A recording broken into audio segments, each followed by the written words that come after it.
Want to start creating AI-generated music with Suno AI? Before you can generate your first song, you'll need to create a free account. In this tutorial, I'll show you how to sign up for Suno AI in 2026. So let's get started. First, open your favorite web browser and go to the official Suno AI website. Once the homepage loads, look for the Sign Up button in the top right corner. Make sure you're using the official Suno website to keep your account secure.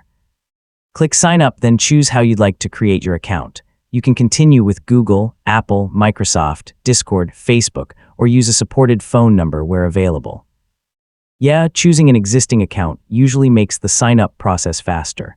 Next, follow the on-screen prompts to verify your selected account or sign in with your existing credentials. Once completed, your new Suno AI account will be created automatically. This usually only takes a minute. After signing in, you'll be taken to your Suno dashboard. This is where you can create songs, browse your creations, and explore the available AI music tools. Take a quick look around so you're familiar with the layout.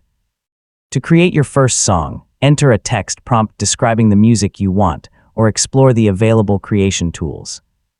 Free accounts receive a limited number of song generations that refresh over time, while paid plans offer additional credits and features.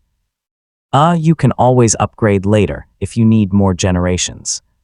Finally, open your profile settings to update your background image, profile picture, display name, add a bio, edit your handle, and other account preferences whenever you'd like. So your Suno AI account is ready to use, and that's how to sign up for Suno AI. Once your account is ready, you can start generating original songs, experimenting with different music styles, and exploring everything the platform has to offer. The more prompts you try, the better you'll understand how to create the sound you're looking for. Thanks for watching, and I'll see you in the next tutorial.